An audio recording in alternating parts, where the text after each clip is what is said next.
আসসালামু আলাইকুম। আমি যে বিষয়ে আলোচনা করব সেটা আছে আমরা যে পথে ঘাটে যে থুতু ফেলাই, যেখানে সেখানে থুতু ফেলাই, এই থুতু বিষয় ফেলাই নিয়ে আলোচনা করব। তো আহ, এই যে যে আমরা থুতু ফেলাই, এই থুতু কিভাবে আমরা ফেলাবো এটা কিন্তু আমরা জানি না। আমরা মুখে থুতু যখন আসে, যখন মুখের লালা আসে, থুতু আসে, অনেক জড়ো হয়ে যায়, তখন কিন্তু আমরা এদিক সেদিক ফেলাতে তালে থাকি।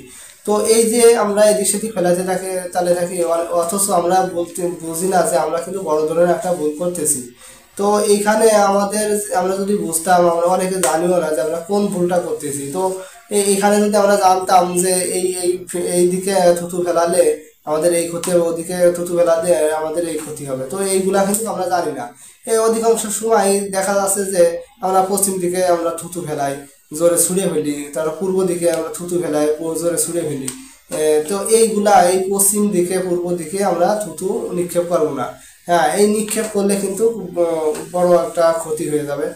যার কারণ যখন আমরা এই পশ্চিম দিকে থুতু ফেলাবো, পূর্ব দিকে থুতু ফেলাবো, এই থুতু আমাদের কপালে নিয়ে, হাসরের মাঠে আমাদের এই কপালে নিয়ে উঠতে হবে থুতু।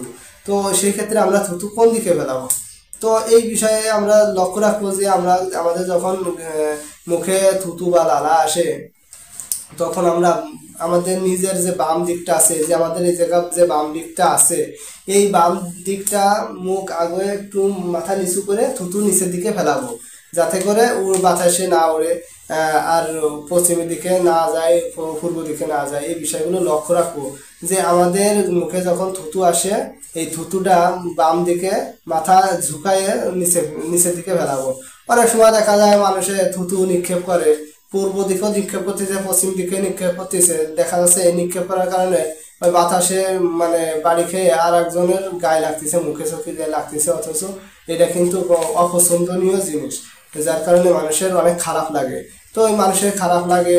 তারপরে বিশেষ করে এই যে পশ্চিম দিকে আমাদের যে কেবলা আছে, আমরা যেখানে যেদিকে আমরা সিজদা দিই, সেটা আল্লাহর মহান আল্লাহর যে ঘরটা আছে কাবা শরীফ, এই কাবা শরীফে আমরা সামনে নিয়ে যে সিজা করি, সে কাবার দিকে যদি থুতু নিক্ষেপ করি, তাহলে এই যে যে থুতু, এই থুতু আমাদের এই কপালে নিয়ে ওই কিয়ামতের মাঠে কপালে নিয়ে উঠতে হবে।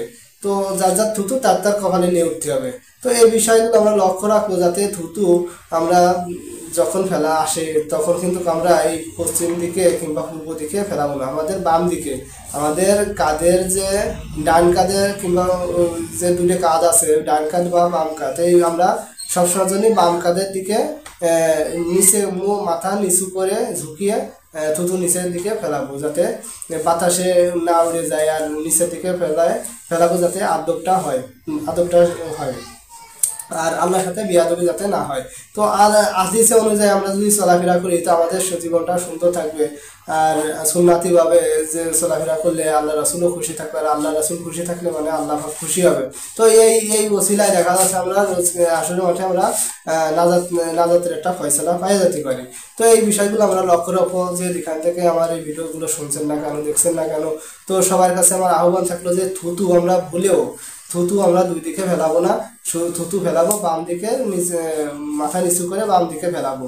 তো ভুলেও আমরা এই কাজটা মোটেও করবো না, থুতু দুই দিকে আমরা ফেলাবো না।